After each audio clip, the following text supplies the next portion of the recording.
Olá, boa noite. Acompanhe agora as principais notícias desta sexta-feira aqui na sua Rede Tiradentes.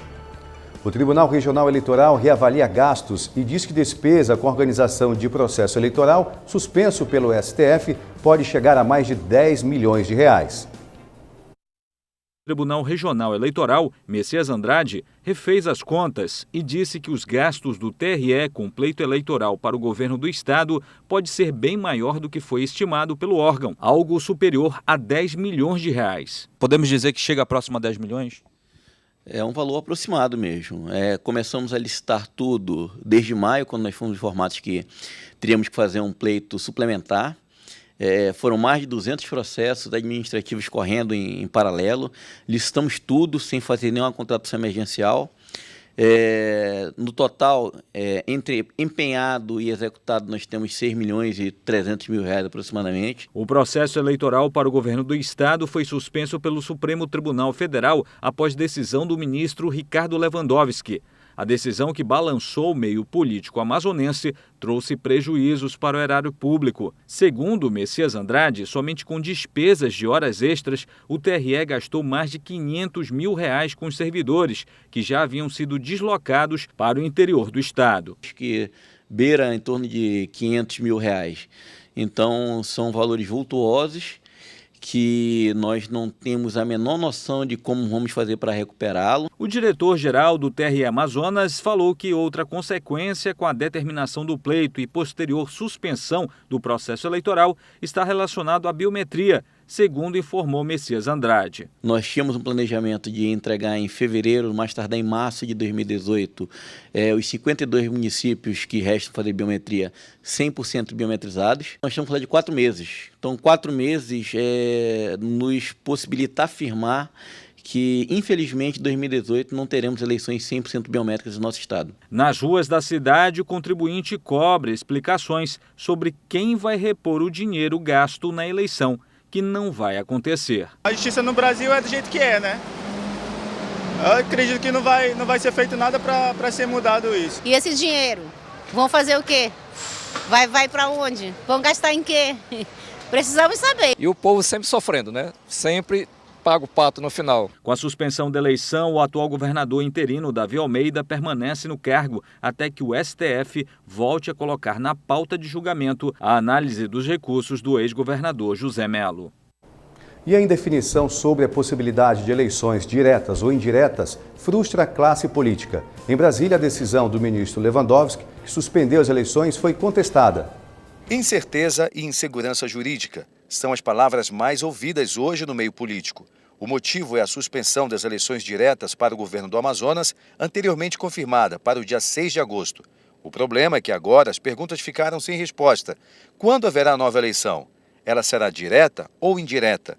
Em Brasília, o deputado federal Paulderney Avelino, do Democratas, protocolou um ofício no gabinete da presidência do Supremo Tribunal Federal, no qual manifesta o seu inconformismo com a decisão liminar do ministro Ricardo Lewandowski. O ofício, destinado à ministra Carmen Lúcia, manifesta a preocupação com os destinos políticos e administrativos do estado do Amazonas. Eu demonstro a minha indignação como cidadão e como representante do povo do Amazonas da forma como o nosso estado está sendo tratado nas cortes superiores em Brasília. O pleno do TSE já havia concluído por eleições diretas, suplementares.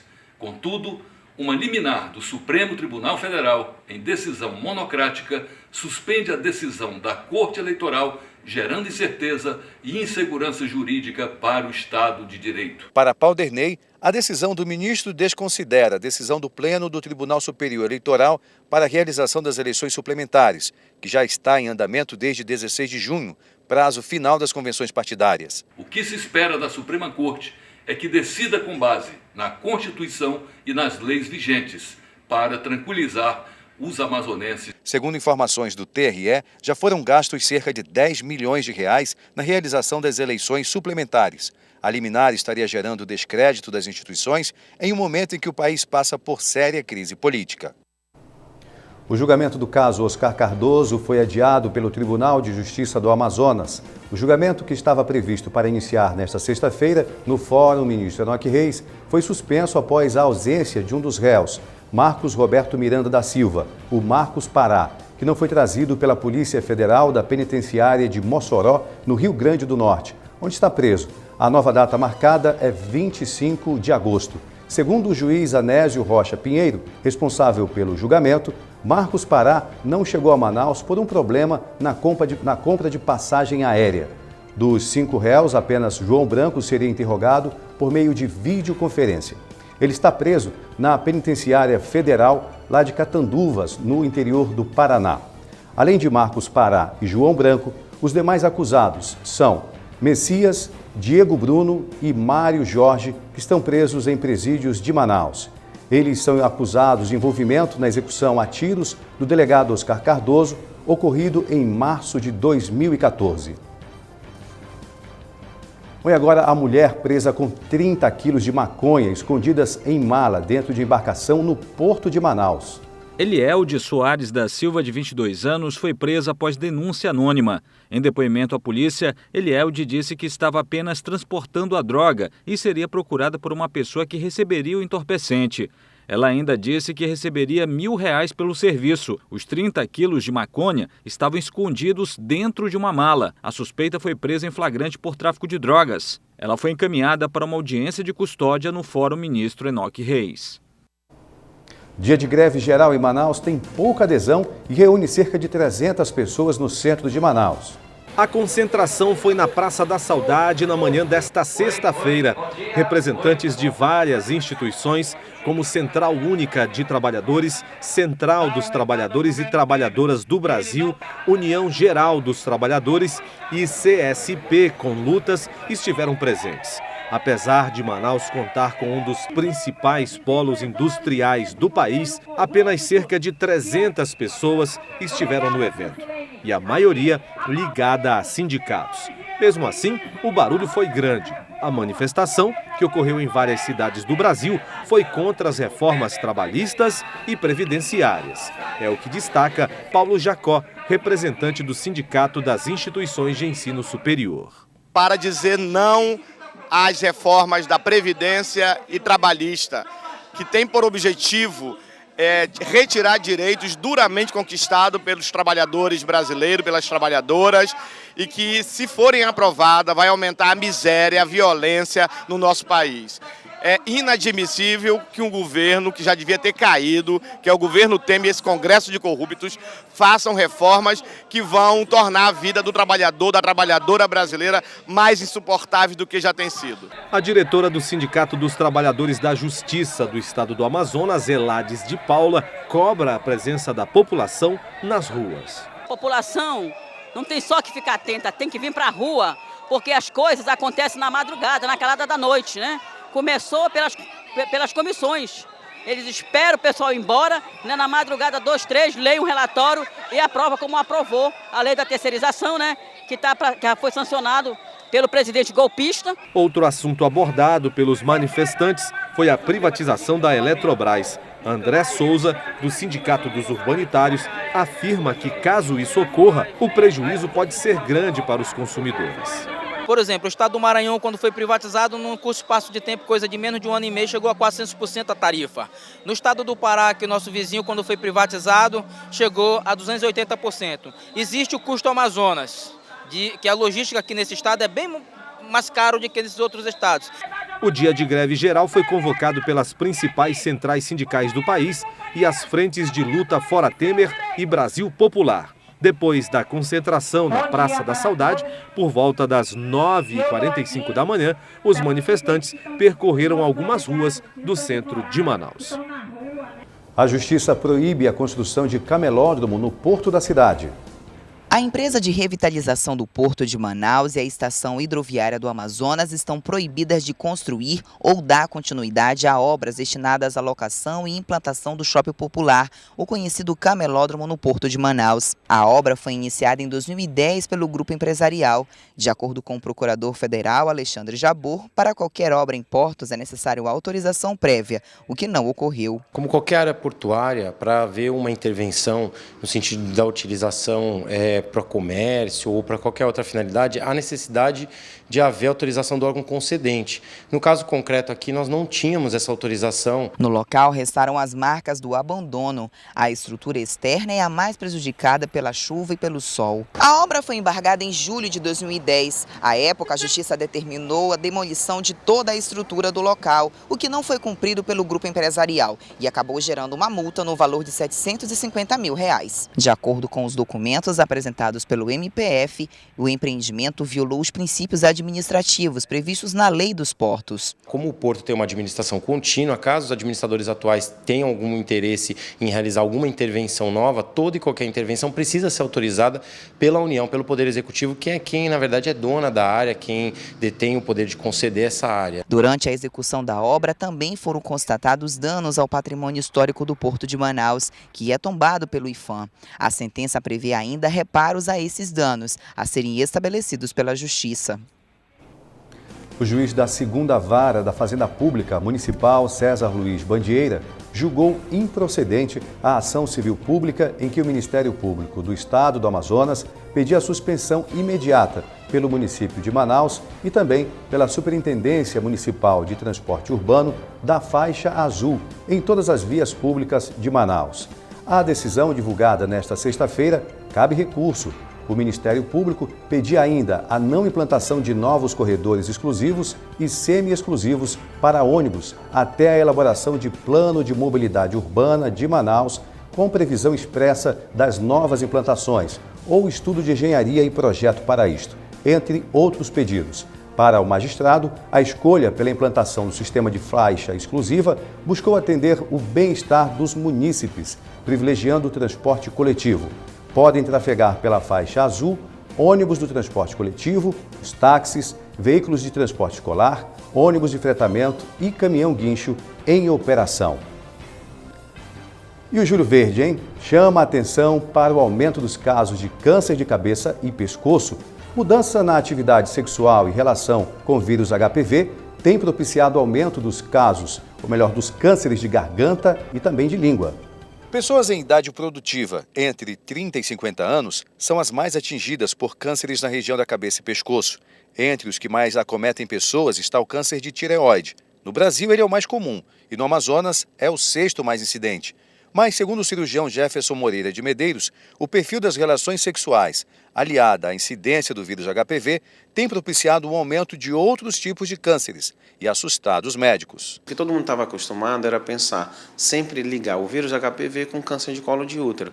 Mas esse vírus, ele pode se proliferar em outros locais. Então, com a mudança dos hábitos sexuais, tendo um aumento do sexo oral, e aí a gente vai começar a ter um aumento dos cânceres ligados ao HPV. Então, assim, pacientes menos de 45 anos, pacientes jovens, que às vezes não tem história nem de etilismo, nunca bebeu, nunca fumou, ou um etilista social, mas que ele aparece com câncer de língua, ele aparece com câncer de garganta, ligado ao vírus HPV. O cirurgião é coordenador estadual do Júlio Verde. A campanha vai esclarecer sobre os tipos de cânceres, incentivar a população a realizar exames que possam detectar previamente a doença e realizar um tratamento mais efetivo. Pacientes que têm um nódulo no pescoço, que esse nódulo tenha mais de 20 dias, que não diminui, ou uma rouquidão também, como a paciente se vê rouco e passou 20 dias, já fez tratamento e não melhora, então são coisas que têm que ser observadas. Lesões na boca, língua, lesões esbranquiçadas ou avermelhada, que também já fez tratamento e não melhora,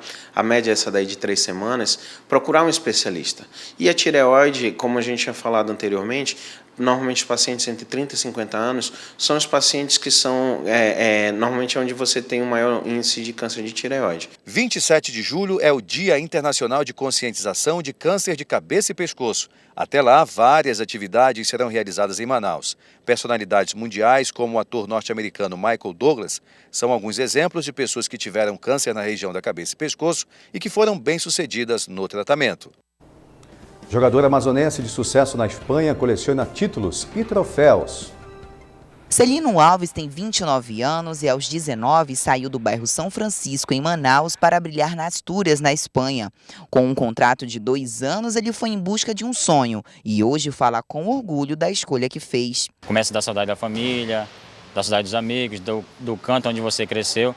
Isso foi para mim uma das maiores dificuldades, mas graças a Deus eu consegui vencer essa barreira e hoje em dia estou lá desfrutando do meu trabalho, dando alegria à minha família, aos meus amigos e ao povo amazonense que torce por mim. Nesses 10 anos, ele passou por Ibiza, Samura e Tracanara, na Espanha. Há 3 anos está em Malta, jogando pelo Luxor, um dos 4 principais times do país, onde já conquistou vários títulos e foi destaque na última temporada.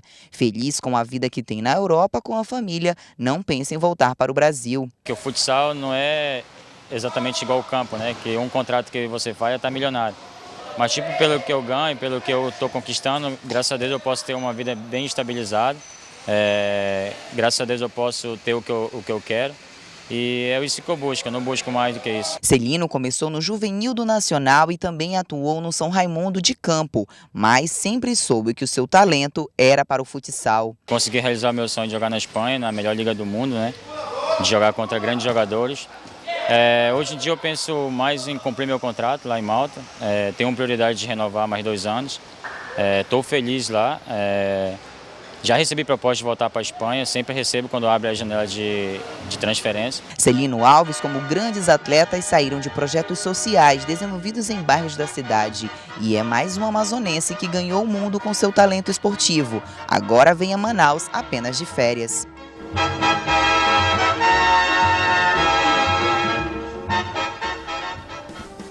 Tomara que esse exemplo se replique em vários bairros da cidade, não é certo?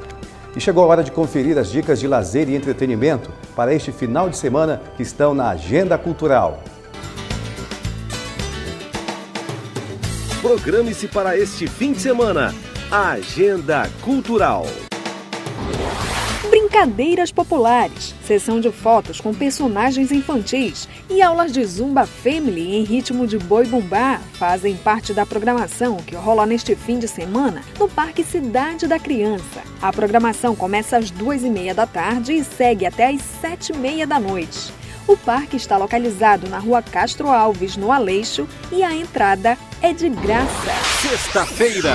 A partir das 8 da noite desta sexta, o Balé Folclórico do Amazonas apresenta no Teatro Amazonas o espetáculo Bem do Interior, que retrata a cultura popular de festas das comunidades interioranas. Então prestigie, a entrada é livre. Para quem quer curtir um bom samba acompanhado de uma cerveja bem gelada, a pedida é o Pagode do Coronel. A casa, localizada na Rua Japurá, no centro de Manaus, abre suas portas e promove mais uma roda de samba para lá de especial. A atração da casa nesta sexta é o músico Ângelo Márcio e Banda, que começa o som a partir das 8h30 da noite. Anote as dicas, agende-se, divirta-se. Andrea Cristiane Vieira e a cultura na Rede Tiradentes. Acompanhe as reportagens exibidas nesta sexta-feira acessando o nosso canal de vídeos na internet. O endereço é youtube.com/TV Tiradentes. Você também pode mandar a sua sugestão de pauta para o e-mail redação@redetiradentes.com.br ou ligue para a nossa redação. O telefone é super fácil, 3616-3800. Uma boa noite para você e até segunda-feira. Até lá!